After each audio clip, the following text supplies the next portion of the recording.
বহু শতাব্দী ধরে সিরিয়া রাজনৈতিক ও সামরিক প্রতিদ্বন্দ্বিতার কেন্দ্রস্থল ছিল, আজও তাই আছে। আঞ্চলিক ও বৈশ্বিক শক্তির কাছে দেশটি কৌশলগতভাবে অত্যন্ত গুরুত্বপূর্ণ। এ কারণে দেশটি এখন মধ্যপ্রাচ্যের সবচেয়ে গুরুত্বপূর্ণ কূটনৈতিক ক্ষেত্র হয়ে উঠেছে। সিরিয়ার নিয়ন্ত্রণ এবং দেশটির আন্তর্জাতিক সম্পর্ক ঠিক করার প্রতিযোগিতা শুধু সিরিয়ার ভবিষ্যৎ নয়, বরং লেভান্ত অর্থাৎ লেবানন, জর্ডান, ফিলিস্তিন, ইসরায়েল ও সিরিয়া তথা সমগ্র মধ্যপ্রাচ্যের রাজনীতি ও ক্ষমতার ভারসাম্যকেও প্রভাবিত করবে। সিরিয়ার প্রতি সবার এত আগ্রহের কারণ হলো এর অনন্য ভৌগোলিক অবস্থান, প্রাকৃতিক সম্পদ ও রাজনৈতিক গুরুত্ব। দেশটি মধ্যপ্রাচ্যের কেন্দ্রস্থলে অবস্থিত। এটি দেশটিকে বিভিন্ন শক্তির কাছে আকর্ষণীয় করে তুলেছে। এছাড়া এটি একটি পূর্ণাঙ্গ আরব দেশ, যার রয়েছে দীর্ঘ ঐতিহাসিক, সাংস্কৃতিক ও জাতিগত সংযোগ। বর্তমানে দেশটি 5 দশকের স্বৈরশাসন ও 13 বছরের গৃহযুদ্ধের কারণে বিধ্বস্ত, কিন্তু তারপরও শত শত কূটনীতিক, ব্যবসায়ী, সমাজকর্মী ও বিভিন্ন স্বার্থ সংশ্লিষ্ট গোষ্ঠী সেখানে উপস্থিত রয়েছে। কারণ তারা বোঝে সিরিয়ায় শক্তি ও ক্ষমতার যে পুনর্গঠন চলছে তা শুধু দেশটির জন্যই নয়, পুরো অঞ্চলের জন্য গুরুত্বপূর্ণ হতে পারে।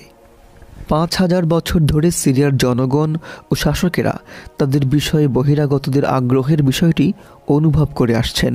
খ্রিস্টপূর্ব 3য় সহস্রাব্দে যখন দামেস্ক ও আলেপ্পো উন্নত, সমৃদ্ধ ও কৌশলগত শহর হিসেবে গড়ে ওঠে, তখন থেকেই সিরিয়া গুরুত্বপূর্ণ। ইতিহাস জুড়ে সিরিয়ার ভূমি ও জনগণ জ্ঞান, সংস্কৃতি, অর্থনীতি, খাদ্য, প্রযুক্তি ও পরিচয়ের বিকাশ ঘটিয়েছে। এটি দেশটিকে বিশ্বের জন্য একটি গুরুত্বপূর্ণ সংযোগস্থলে পরিণত করেছে। সিরিয়ার ভেতর দিয়ে স্থলপথে ভ্রমণ করলে দেখা যায় একে অপরের সঙ্গে জড়িয়ে থাকা রাস্তা, দুর্গ, খামার, পানি সরবরাহ ব্যবস্থা ও শহরগুলোর যোগাযোগ ব্যবস্থা। এসব কিছু বহু বছর ধরে এশিয়া, ইউরোপ ও আফ্রিকাকে সংযুক্ত করে পূর্ব, পশ্চিম ও উত্তর দক্ষিণ বাণিজ্য পথে সেবা দিয়ে আসছে।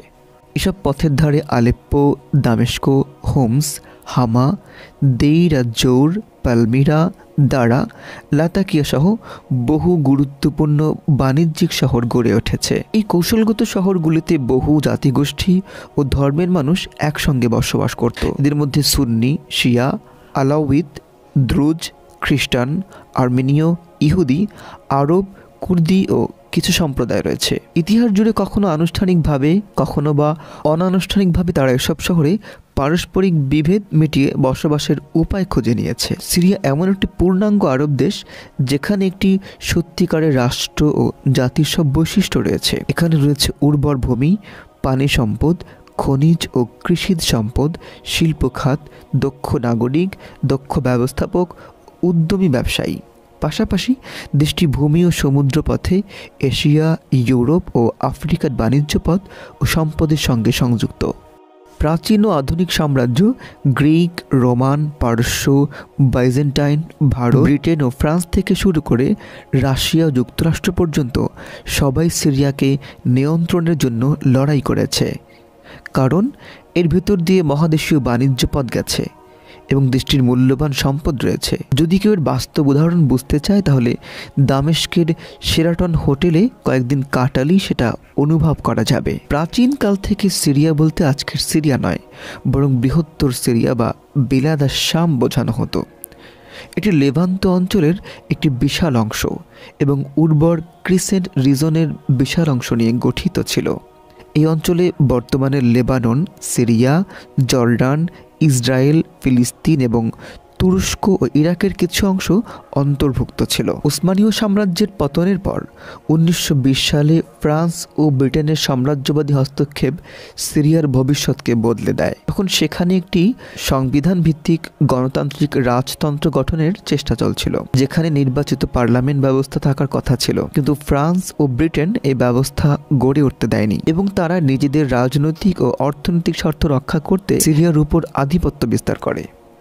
ফলে সিরিয়ার ঐক্য ও স্বায়ত্তশাসনের স্বপ্ন ভেঙে যায়। পরবর্তী সময়ে যে রাষ্ট্র কাঠামো তৈরি হয় তা দুর্বল ও সংকটপূর্ণ হয়ে পড়ে। সিরিয়ার ইতিহাসে বারবার দেখা গেছে দেশটি ঔপনিবেশিক শাসনের বিরুদ্ধে প্রতিরোধ গড়ে তুললেও কখনো পূর্ণ সার্বভৌমত্ব অর্জন করতে পারেনি। সেখানে একের পর এক বিদেশি সামরিক হস্তক্ষেপের ঘটনা ঘটেছে। সেখানে অংশগ্রহণমূলক শাসন ব্যবস্থার প্রচেষ্টা শেষ পর্যন্ত স্বৈর শাসন ও সামরিক শাসনে পরিণত হয়েছে। শিক্ষা, স্বাস্থ্য, অবকাঠামো ও অর্থনীতিতে কিছু উন্নতি হলেও দুর্নীতি, অব্যবস্থাপনা ও জবাবদিহির অভাবে তা শেষ পর্যন্ত মুখ থুবড়ে পড়েছে। বৈচিত্র্যময় সমাজে বারবার সাম্প্রদায়িক সংঘাতে জড়িয়ে পড়েছে।